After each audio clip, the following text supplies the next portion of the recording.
Aaron Cartwright, and I am actually going to pitch you guys a shower thought. Blame Jory, actually. There is no company as of yet. I can create one on the fly if y'all want, but what I've got is an idea, and I believe that this idea can get a lot of traction, and I believe that there is a market for it. So, with that, I'm going to introduce you to PoliPoll. Also, as you can tell, I do not have a presentation, so I'm going to have to regale you all with my personality. If I don't get a laugh or a clap, then I'll be fine. I'm used to it. I am a lawyer after all. Oh, thank you. I appreciate it. All right. So, who'd you vote for? Everybody in this room had a gut reaction to that. Now, whether or not you want to say, and most people don't, you had a gut reaction to that. So here's the issue. To people who are paying attention, or to your average person, there is an election once every 4 years. To people who pay a little bit more attention, there is an election once every 2 years. To people who are in the sphere, I do political law as well, there is an election at least once, if not twice a year. And there is one question that every single politician or would-be politician wants answered, and that is, will you vote for me? Now what this is a ton of data. If a politician is able to get this answer based on the videos, based on their social media presence, based on the mailers, based on everything that they've put out, they will be able to target further efforts to really pull in voters. Well, PoliPoll does three things. It's an app that you get to download on your phone, and it will allow the voters to connect with their politicians. It will also allow politicians to connect with their voters. And of course, since we're at a pitch competition, it's got to monetize. So how do you monetize it? Well, the third thing PoliPoll does is it allows politicians and political organizations to ask questions. Now, in December 2016, Hillary Clinton had raised $1.4 billion. Donald Trump had raised $957 million. So slightly less, but still a bunch. Now, out of this money, over $200 million in Hillary Clinton's campaign and about $150 million in Donald Trump's campaign was spent on gathering voter data and voter impressions so that they would know where they were at. And Hillary Clinton still lost. With current polling, what you have is a group of people that are either calling landlines or they are sitting outside of malls and highly populated urban centers because you want a lot of people in your sample. What current polling is not able to do is it's not able to go everywhere at once, and that's where PoliPoll comes in. What we do is we allow politicians to connect with their voters. So, Facebook already has this set up where you can type in your address and you can immediately see everybody that's on your ballot.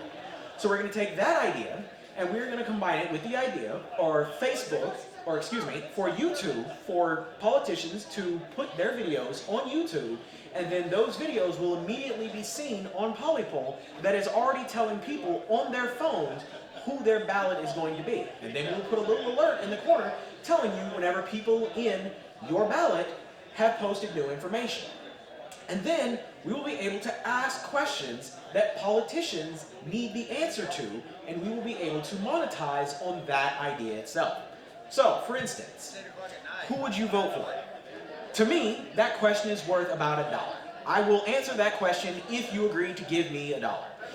And what Hillary Clinton and Donald Trump, or the DNC and the RNC, are able to do is they are going to be able to jointly pool their money. They're going to be able to come to PoliPoll and they're going to say, we want you to ask this question. We're not going to have any biased questions. We're not going to say, rate this person, on a scale from 10 to 12 or anything like that. They're going to be very unbiased questions. So, when we ask, who would you vote for? We're going to be able to gather that data from all over the country, from everybody who has a phone and is willing to participate. And then, much like Google Play Rewards, we will be able to pay the people who give this information, we call them voters, we will be able to pay potential voters for that information. If it's 5 cents a question, 25 cents a question, or the presidential question, who would you vote for? We will give that to the voter while we tell the campaigns how much, Let me give you an example. So, shower thought. Let's say that there are 100 million potential voters in the United States of America. The DNC and the RNC want to get together and they want to poll every voter that there is. But together, they don't have $100 million to do it. $50 million will come from the RNC, $50 million will come from the DNC. They get to ask, who would you vote for president? We would take that money, 10% goes straight to the company, the rest gets divvied out to everyone who answers that question. Whenever the people answer the question, they get paid, and then if there's anything left, we split it up and give it back to the respective campaigns. What I estimate would be a great rollout for this particular product is in 2020, we've got another election coming up, and as long as the data that PoliPoll is able to obtain tracks with a 75 to 85% confidence with the actual turnout, then we'll be able to roll that into the 2022 midterms, and by the 2024 election, it should be ready to both sell and prove its point again. So that would be PoliPoll. Questions, comments, concerns? Don't rate my presentation, by the way.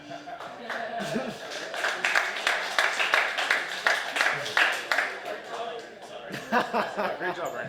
So Aaron, great job, thank you. Any questions? I got a question right here, you're next.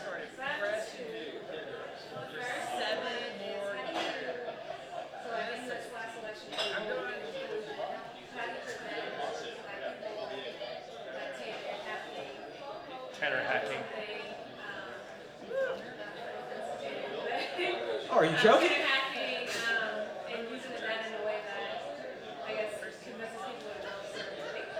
Oh, we're not convincing them to vote anyway. That's up to the politicians.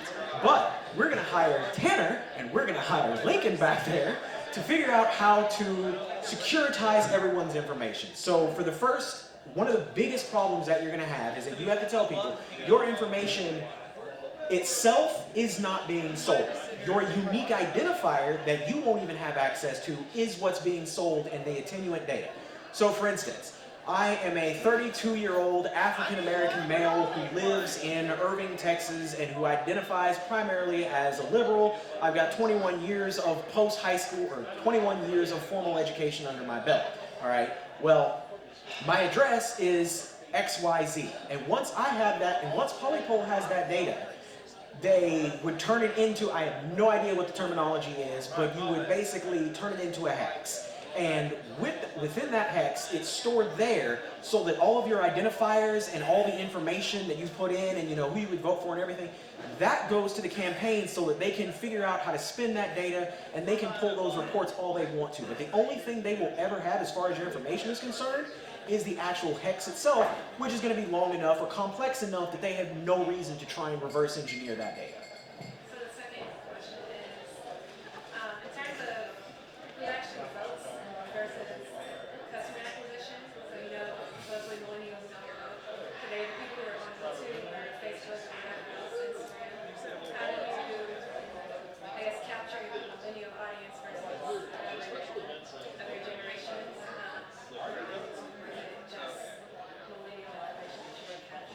So one of the biggest problems that this app is going to face is the ability to become just either a default app on a phone that somebody would download or a household name.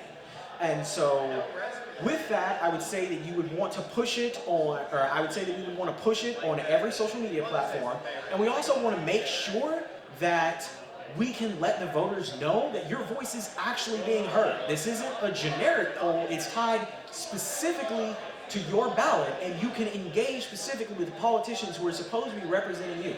Facebook also has a function, we'd have to copy this one, but that allows you to go ahead and directly contact your representative or your senator or whoever it is that's on your ballot. There are several softwares out there that'll do that. And so we just really want to market it as finally being able to get your voice heard, as opposed to politicians that don't even bother coming to the city to check on their voters. That's why I need a marketing professional. I feel like just an idea that you charge people that are really passionate about politics, pay to have that much of a voice heard, and that could be another way to raise awareness of politicians that there are.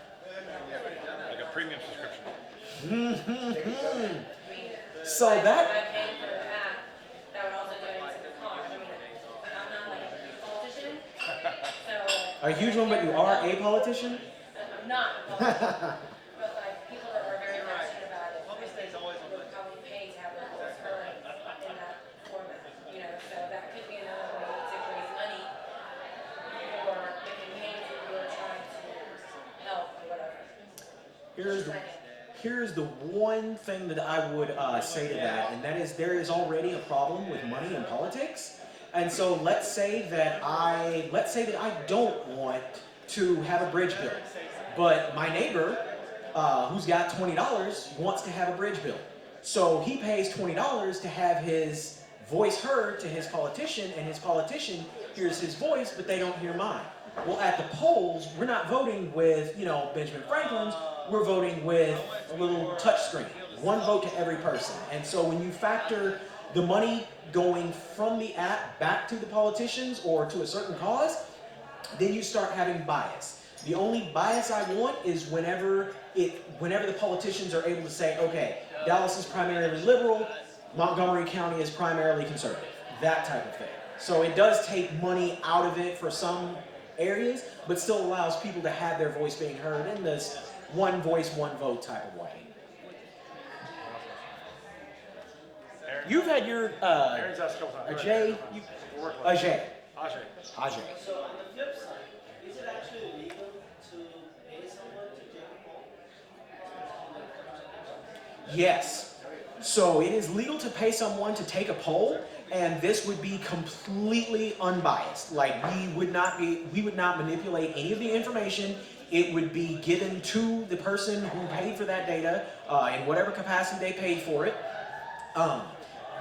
As previously mentioned, the data would not be touched at all, and because the integrity of the data is our selling point. If we manipulate the data in any fashion, nobody will trust it, and therefore you won't know whether you just paid, anywhere from $18,000 to $20,000 for some of the Dallas County elections that I've worked on, to upwards of $50 million for a large national election. No one would be able to trust it if anything was manipulated.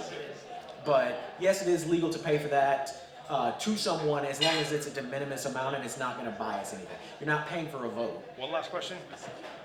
How would you convince parties that you're able to attract enough people that you're polling better than their internal poll? So their internal polling is actually non-existent. The campaigns that I've worked on, for instance, they pay firms. They pay firms a lot of money.